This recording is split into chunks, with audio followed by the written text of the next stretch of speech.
What is going on, trainers? DrumVillain here, bringing you some more Pokemon Go PvP content, and today we're talking about the Flying Cup that landed today in Season 11 of Go Battle League. And the Flying Cup is one of the less nuanced formats that have been in Go Battle League.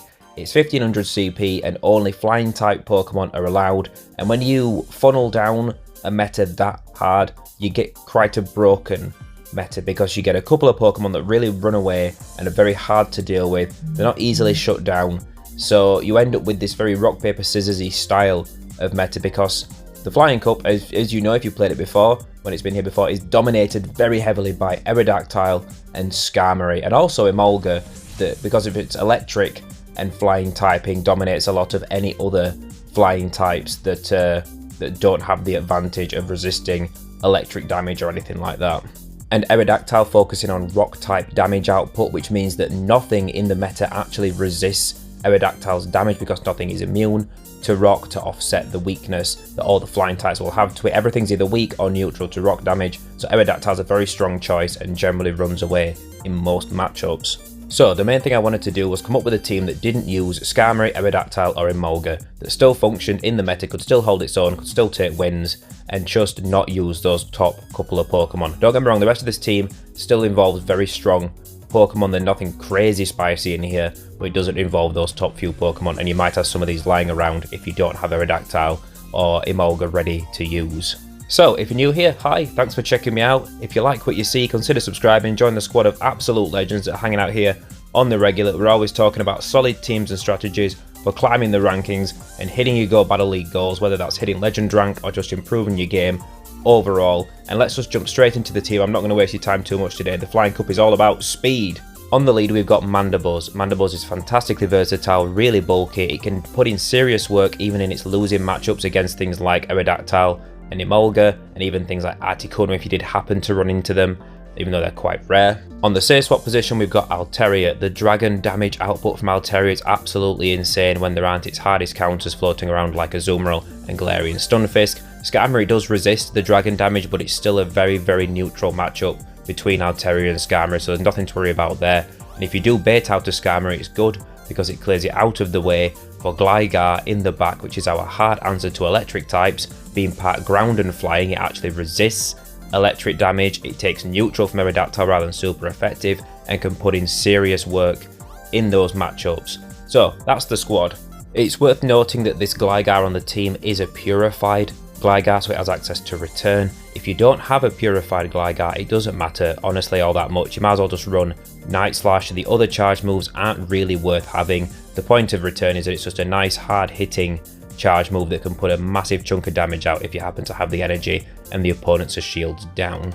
So we're going to jump into the first matchup, and you're going to notice that my Mandibuzz in this game is actually running Air Slash rather than Snarl as a fast move. In general, you definitely want Snarl as the fast move because you want that spammy dark type damage coming out. You want those foul plays coming out as fast as possible, and there are a few meta picks here that are going to be resisting the flying fast move damage like Aerodactyl and Skarmory. But in this one particular matchup, the Mandibuzz mirror match, Air Slash does come in handy quite a bit. It does really make a difference that you're going to see here in this matchup. But like I said, I recommend you run Snarl. We're just going to speed up this mirror match because it is a notoriously slow mirror match, the Mandibuzz mirror match, because you're going to see we're just taking these hits back and forth. It's one of the tankiest Pokemon in the Great League in general, and it can really take hits from an opposing Mandibuzz as a pretty low attack stat, and not to mention throwing the terrible charge move that is Aerial Ace. We are going to win this matchup with a bit of energy. We're going to see what the opponent chooses to do, what they're going to bring in, and it's going to be that Aerodactyl.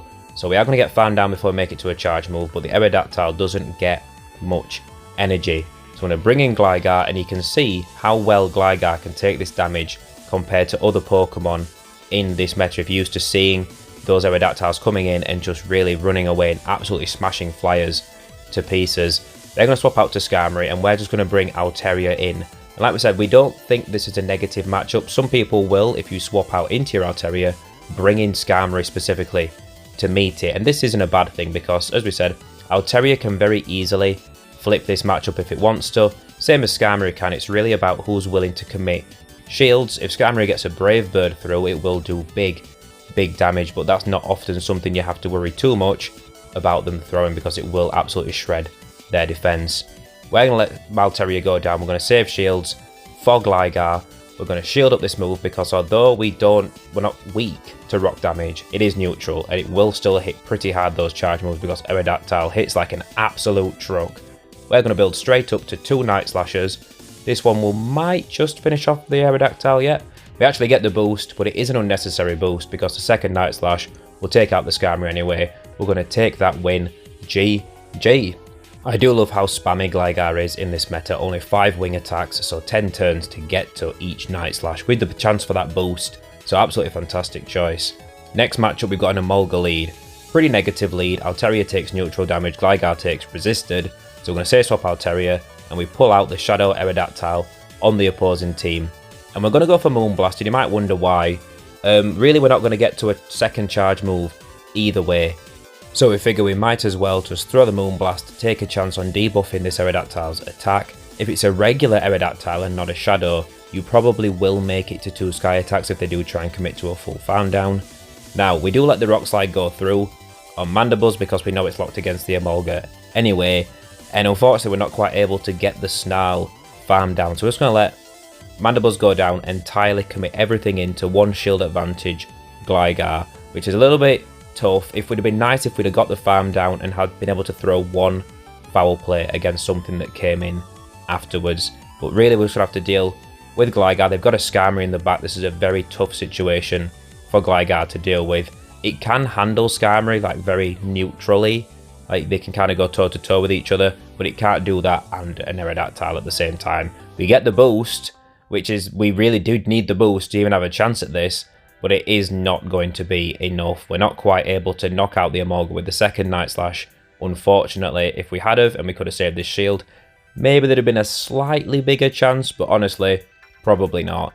These Steel Wings are going to slowly add up. You're going to see we're losing a lot of fast moves in this matchup as well. The Emolga got about 4 free Thunder Shocks in on us when we were trying to throw charge moves. The Skarmory's getting a couple of free fast moves here and there, so a little bit unfortunate in the Go Battle lag side of things, but honestly this was a lost game either way, not much we could do. Good game to the opponent. Now, I'm not going to lie to you guys, you're going to see a lot of the same teams in this cup. The Flying Cup gets very old very quickly in terms of team compositions, so that's why I wanted to make this team and just have something a little bit different, maybe break up the monotony if you're getting tired of running the same 3 Pokemon back to back and just playing rock, paper, scissors. But in this matchup we get a Shadow Aerodactyl lead, which isn't as bad as you might think because it keeps it away from Altaria. You can put some serious work in.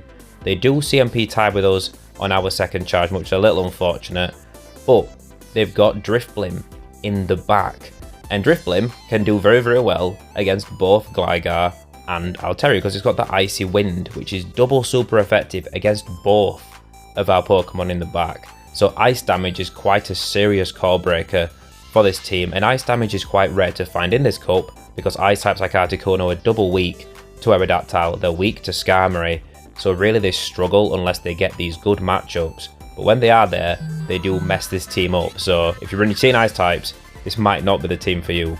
We're going to commit our shields in, spam out these super effective Night Slashers, put pressure on this Drifblim, see if we can take them out. We are able to farm down, we've gone down a shield though, but Gligar's got plenty of health left, we've still got a full health Altaria. They've got Emolga in the back. We're going to choose to swap out into Altaria because we know we can farm down the Aerodactyl. It used its energy on Mandibuzz. We know it's not particularly threatening anymore, and we just want to make this Emolga dump some energy into our Altaria. We want to start chipping down with the Dragon Breath. We're going to force a shield with this Moonblast or do big damage, and then we could go for the return on Gligar and we would have taken the win. So good game to the opponent. They choose to surrender, but as a GG's all the same. And taking a win against an Aerodactyl lead with an ice damage outputter in the back is absolutely monumental, so super happy with that matchup overall. Matchup number 4, we've got an Aerodactyl lead again, not a Shadow this time though.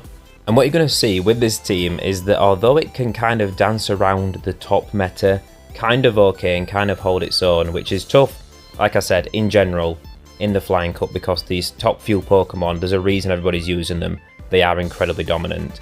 But in this team, you're going to find another weakness that we actually have, and that is a Charmer, and that is going to be Togekiss.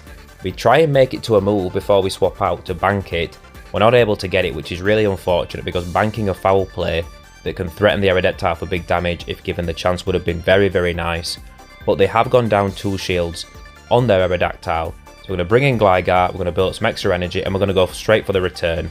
With the wing attacks on top, this is going to be enough to knock out the Togekiss. Boom, gets out of there. What are they going to bring in? It's a Waterfall Gyarados. Swap to Altaria. We've still got a shield, but we probably shouldn't use it here. We know that Aerodactyl's got some energy. We do. It's a Twister, which is a crazy spicy move to ruin on Gyarados. It's not a particularly hard-hitting move. Altaria probably would have been fine in that situation. The shield would have been better saved. For this move from the Aerodactyl, the Rock Slide does monstrous damage, and we are going to get farmed down. We do Dragon Breath them down slightly though, but they've got energy. The CMP tie with us, they're going to take us out, they're going to take that win. So 2 wins and 2 losses so far with this team. If we'd have saved the shield for Aerodactyl rather than the Gyarados, I think we might have had a better chance at taking the win in that game, but GG's all the same. Jumping into matchup number 5 against Nightshape. And on the lead, they're bringing Shadow Gliscor, so someone else that's on the ground flying hype. They know that they've got that potential play against the Emolgas, the Zapdos, things like that. And we don't mind this matchup because Shadow Gliscor is pretty squishy and Mandibuzz is pretty bulky. And Gliscor is forced to be throwing Aerial Aces because it also has access to Night Slash, which will be the other charge move it's running, which Mandibuzz would be resisting. So it's a pretty positive situation in general for Mandibuzz. I'm going to throw a Foul Play because they swapped out into Altaria, soften it up, and swap into our own Altaria. And what this means we can do is that we can just shield up whatever they throw, and then we can farm down entirely. Altaria won't make it to a second charge move, doesn't matter what they throw. So we Dragon Breath all the way down. We come out of this matchup with a lot of energy, a reasonable amount of health, and now we can just start dumping Sky attacks into the Skarmory that's happened to come in to meet us here. And you're going to see that Altaria can put some work in here, even though we're pretty low on health. We've got some energy to dump in, and it's going to do quite a bit of work because nothing on our team really hard shuts down Skarmory. We just got Pokemon that can deal quite neutrally with it. We're not quite able to make the last Sky attack, which is very, very unfortunate. Would have maybe pressured a shield out of them. They do get the full farm down, which puts us in a bit of an iffy spot. But we do have Gligar, and he's coming to take on the Daddy Gliscor. Can we hold our own here? The Night Slash comes through. It's not going to do very much damage overall. Both these Pokemon are reasonably bulky. I believe Gligar's a little more bulky than Gliscor though specifically. And at this point, because they've committed a shield in, we're going to shield this move and farm all the way down with Wing Attack, and then have 1.5, maybe 2 Night Slashes towards dumping into this Skarmory. We'll throw the first one, see what they choose to do. Are they going to shield, let it through? I think they should have shielded it, yeah. They are within Night Slash range, and we're just able to make it to the next one.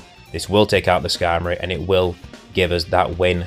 The spammy Gligar's just able to outpace the Skarmory. It's not even enough to KO, actually. I was mistaken. I thought it would, but it doesn't. But we get the Wing Attack down anyway, and Mandibuzz probably could have just edged out with a couple of Snarls anyway if they did get to a move and take out the Gligar. GG's. I have done 5 sets this morning with this team, and I've gone 15 out of 25, so averaging about that 3 out of 5 wins per set, which again, when you're not using the top meta in such a hard format, I think that's pretty respectable by any measure. Matchup number 6, and we've got an Altaria on the lead, and I class this as a pretty positive lead just because it keeps the Altaria away from Gligar. Not that Gligar does bad in the matchup, but I like preserving it for either an Aerodactyl or an electric type, which is almost certainly lurking in the back of almost every team if it's not on the front. So I'm just going to start spamming out these foul plays, and if they do build up enough energy for a Moonblast or Dazzling Gleam, it's worth a shield, I believe, because they'll either match the shield or you'll come out of this matchup with quite a bit of health and maybe a little bit of energy to spare, which can go quite a long way in terms of threatening whatever does come in to attempt to farm down your Mandibuzz, because even things like Aerodactyl and Zapdos, they don't want to take a foul play. They're very, very squishy, and even though Mandibuzz isn't attack weighted, it's going to hit them very hard. And you're going to see here, as Zapdos does come in to attempt to farm us down, we're going to throw the foul play, which will probably force a shield out of this opponent. It does, so we get the shield back. Now we can go into Altaria straight away. We don't want them getting too much energy. Gligar does pretty well against Zapdos, but if it's got that much loaded energy, the Drill Pecks are really going to add up.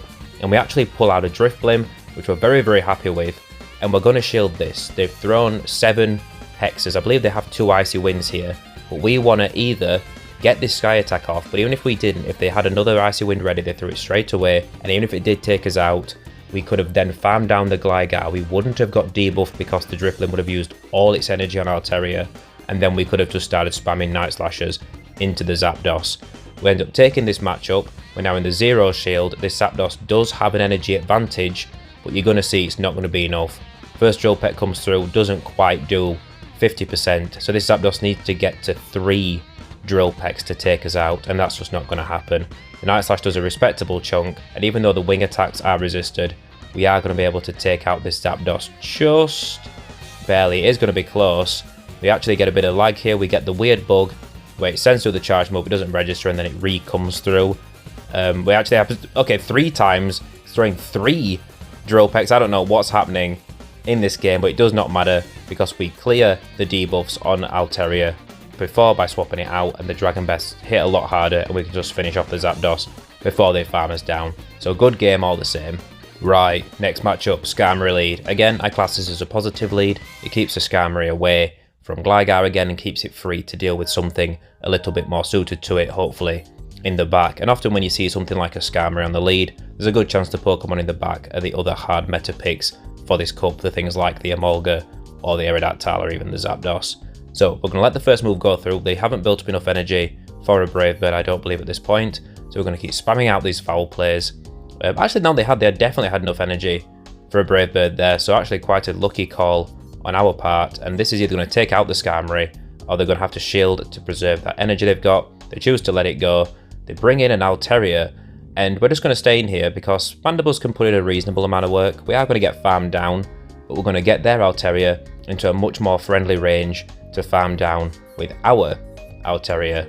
They actually choose to throw, not let us get to a second foul play. Even better because it means the Altaria is energy dry and we're going to be able to get a very, very nice farm here. They will probably make it to a charge move on their Altaria, and that's worth bearing in mind. But the opponent swaps out into Gligar. Let the first move go. Night Slash is a nice coverage move, but because it's not stab, it doesn't hit that hard from Gligar and Gligar. And Altaria is quite bulky and can take it very, very comfortably. We're just going to keep going for these sky attacks. We're going to get the shields out of this opponent before we do choose to swap out. And now, this Gligar isn't in Night Slash range, but it is in a low enough range where we can hit them with one and then probably farm them down afterwards. It is a Shadow Gligar, so this will hit pretty hard. Nice respectable chunk. We get the boost. Again, probably an unnecessary boost, but it does come in quite handy. Start dropping a shield on one of the Night Slashers. We get to this one. It's going to take out the Altaria. Done and dusted. One shield flex on the opponent, but obviously no disrespect. GG's. Well played. It's worth noting as well that even though I had a 2 shield advantage and was down to what was my last Pokemon realistically with Gligar, I didn't shield the Night Slash, and that's because shield management in this kind of cup is super important. It's all about shielding the hardest hitting moves and the ones that are really going to threaten you. And a charge move from Altaria that the opponent had left would have done much, much more damage than a charge move from one of the Night Slashers when it was unboosted as well, because if it's something that's going to spam Night Slashers at you, you might as well let the first one go through, see if they proc a boost, and then shield the respective ones after that when they might hit harder. Alright, now in this matchup we are stuck up against another Aerodactyl lead. I do believe it's worth committing 1 shield in this matchup just to do big damage with a foul play or force that second shield out of them, which can put Altaria in a very strong position endgame, or even Gligar if it can make it to that return. So we're probably going to shield this up because it's going to be a rock slide, and it is going to hit very, very hard even though it is neutral. There aren't many things in this cup that hit as hard as a rock slide from a Shadow Aerodactyl, so it's worth a shield in most situations. We're able to farm down, so the opponent's going to choose to bring in. They're going to bring in a Mantine, a bubble Mantine specifically, and this is kind of scary Mantine because the bubbles are going to hit for super effective on Gligar. They're going to really start adding up. It has access to Bubble Beam, it has access to Ice Beam, which would one-shot Altaria. It would also one-shot Gligar, being double weak to it. So Mantine's pretty scary for our team in the back, honestly, once it gets past the Mandibles. But can we do enough damage to take it out? Because we've got energy on Gligar. They're going to dump energy here. It is the Ice Beam. We should maybe just make it to the return. I think this is a CMP tie. Is this going to be enough? Mantine's very, very bulky. This isn't a stab return. It does a big chunk, but it's not quite going to be enough. This move, if it's Ice Beam, will take us out. If it's Bubble Beam, it'll get us very close, yep. Bubble Beam debuffs us, they're going to be able to farm us down. A pretty close match though, the Mantine was pretty low. We were close to that last Night Slash, but good game to the opponent. Mantine is another great bulky choice for this meta if you're confident you can keep it away from the electric types that it is double weak to. Now we've got another Mandibles mirror match, this time we're both running Snarl, so no particular advantage one way or the other, although we are slightly desynced I believe in my favour from the start, but by throwing this charge move we sync back up because their fast move finishes and catches up, so that's all fine. But then we do sneak a Snarl through when they throw, so I guess we're on a slight advantage of having one Snarl extra of energy, but honestly this match is lagging kind of all over the place, so honestly it's very easy for one Snarl to go unchecked through either way. The opponent's going to choose to swap out into Zapdos, obviously hoping to bait something out in particular to make themselves have an easier time in this game. We're going to choose to swap in Altaria rather than Gligar, mainly because they let the foul play go through, which means that we can just Dragon Breath down entirely. We're going to choose to shield one move, just because Altaria with pretty much full health can put serious work in against pretty much anything in this meta. And you're going to see here, Aerodactyl comes in, but we're going to make it to 2 Sky Attacks because we got 1 whole Sky Attack's worth of energy off of the Zapdos. This is a great situation for us to be in. Even though we're going to get farmed down, we'll throw a second Sky Attack. This should force the second shield. It does. That's great. You can see the Dragon Breaths are adding up as well.